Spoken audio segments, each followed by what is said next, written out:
Hello नमस्कार दोस्तों, मेरा नाम है शिवम और आप लोग देख रहे हैं शिवम जिलवर यूपी 27 चैनल। और आप लोगों के लिए मैं सबसे पहले बता दूं, अगर आपने मेरे चैनल को सब्सक्राइब नहीं किया तो चैनल सब्सक्राइब जरूर कर लें और साइड में बेल आइकन का बटन दबा दें। आप लोगों का सवाल रहता है कि कोटेदार राशन क्यों काटता है, कि इसकी सैलरी होती है या नहीं। इन सारे जवाबों को आइए हम लेकर चलते हैं, आपको देते हैं। कृपया आप मेरे चैनल में आखिर तक बने रहिए, तब इसकी संपूर्ण जानकारी आपको मिल सकेगी। आपको बता दूं, जैसे कि आप लोग ये सोचते हैं कोटेदार की सैलरी होती है, ये बिल्कुल पूर्णतः गलत है। सैलरी नहीं होती है, क्योंकि अगर सैलरी बेस पे होता कोटेदार काटता नहीं। सैलरी 20,000 या 25,000 हो तब जाके कोटेदार को कम से कम फ़ायदा होगा। क्योंकि जैसे कि आपको पता है कि जब कोटेदार अपना राशन जब लाता है, यानी वहाँ से चलता है सप्लाई विभाग से, तो वहाँ से जब खाद्य मंत्रालय चलता है तो वहाँ से घर तक तो पहुँचने का जो लखनऊ द्वारा आर्डर तो है कि घर तक पहुँचाइए, लेकिन कहीं पतली गली में दुकान है या घर में है तो वहाँ तक राशन नहीं पहुँच पाता, इसलिए वो 1 किलोमीटर पहले ही ट्रक वाला रोक देता है राशन। तो वो राशन आपको कोटेदार अपने भाड़े से लेकर जाता है, ट्रैक्टर ट्राली से 500 रुपये या 1,000 चक्कर, और 2 बार में राशन आता है। तो 500 + 500 1 किलोमीटर का 1,000 रुपये हो गई है। और दूसरी बात, अगर 2 लोगों ने उतारा तो 5 3 800 रुपये हर ट्राली के हिसाब से 1,600 रुपये या 2,000 रुपये तक पहुंच जाता है घर तक पहुंचने में। रिस्टोर करता है जब गोदाम में। उसके बाद कोटेदार का 15 से 15 दिन राशन बढ़ता है। आज की मजदूरी 300 350 चल रही है, 350 रुपये डेली चल रही है। तो 15 दिन का जोड़ लो आप, 2 आदमी, एक मशीन चलाने वाला एक तौलने वाला, 350 के हिसाब से यानी 700 रुपये डेली के हिसाब से 15 7 है 7,000 7 35 10,500 रुपये यानी मजदूरी होगी। तो यानी 10.5 और 2,000 जो अपना ये गोदाम में आया था राशन, वो 10 2 12 13,000 रुपये खर्चा आ जाता है। प्लस जब वो राशन जो देते हैं तौल कर, अगर कोई कोटेदार लेता भी है तो उसमें बोरे का वजन जो आधा किलो बोरा होता है वो वजन नहीं देते हैं तौल के। और कुछ कोटेदार सीधे साधे होते हैं, उनको तो ऐसे ही ठेकेदार लोग दे जाते हैं, जैसे कि बोरे में किसी पानी 1 बाल्टी डाल दिया, 4 बाल्टी डाल दिया, यानी रास्ते में आकर वजन वो भी बढ़ जाता है, वो भी सूख जाता है तो उसका वजन घट जाता है। तो कोटेदार इसमें घाटा होता है।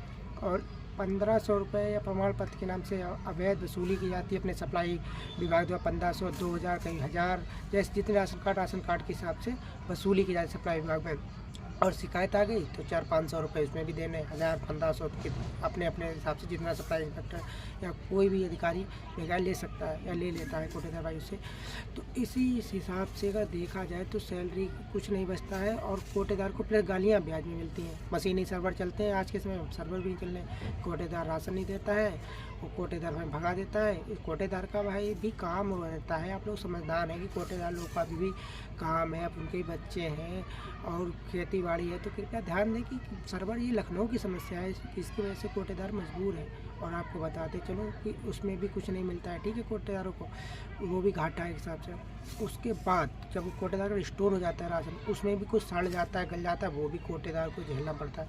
फिर आप कहते हैं आधा किलो काट लिया, कोई बेकार लोग आते हैं लड़ाई कर देते हैं कोटेदार। ये अनावश्यक चीज़ें ना करते हुए ये सरकार की गलत मंशा है। और आपको बता दें कमीशन या सैलरी कितनी मिलती है पता है? 70 पैसे प्रति किलो। 70 पैसे में क्या होता है बताओ?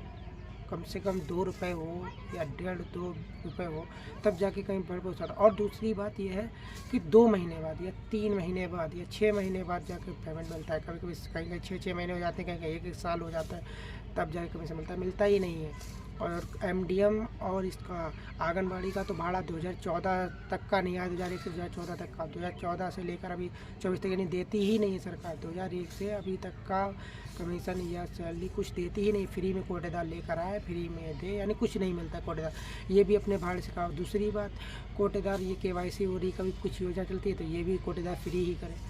कोटेदार ही गरीब है, बहुत ज़्यादा बेचारा परेशान है कोटेदार। धरना प्रदर्शन चल रहा था, अभी 41 दिन हुए, सरकार ने कहा 6 महीने के अंदर से कुछ करेंगे, लेकिन देखो क्या करती है सरकार। और आपको बता दें सरकार की मंशा यही, कोटेदार बेचारा अपनी दुकान छोड़ दे मजबूरन।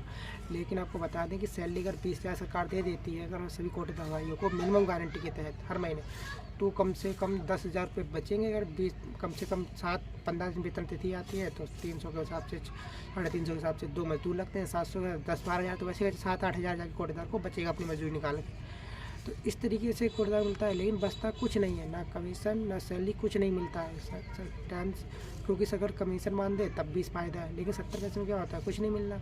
और बची सैलरी की बात, तो सैलरी देखो सरकार कब तक करेगा। हर यानी गुजरात में मिलती है, मध्य प्रदेश में मिलती है मिनिमम गारंटी के तहत, लेकिन अपने उत्तर प्रदेश में किसी कोटेदार भाई को कुछ नहीं मिलता है। कृपया अनावश्यक कोटेदार से लड़ाई करना छोड़े। कोटेदार को बचता है बस बोरा प्लस बुराई, बोरा बच जाता है जो कुछ बचता है प्लस बुराई। बोरा भी क्या है का बचता है, बोरा में वो वजन काट के देते हैं ठेकेदार। इसमें सप्लाई इंस्पेक्टर भी अगर थोड़ी सी शिकायत आ जाए, सप्लाई इंस्पेक्टर भी कोटेदार को मजबूरन प्रताड़ित करता रहता है जगह जगह पर। तो कोटेदार करे भी तो क्या करे, आप लोग कुछ समझदार है। कृपया कोटेदार की तरफ ना लड़ाई करते हुए, कृपया कोटेदार से कोई अनावश्यक बातें ना करते हुए सभी कोटेदार मजबूरी समझें। और आपको कोई और जानकारी चाहिए तो कमेंट करें, हम आपके सारे सवालों का जवाब देंगे। धन्यवाद।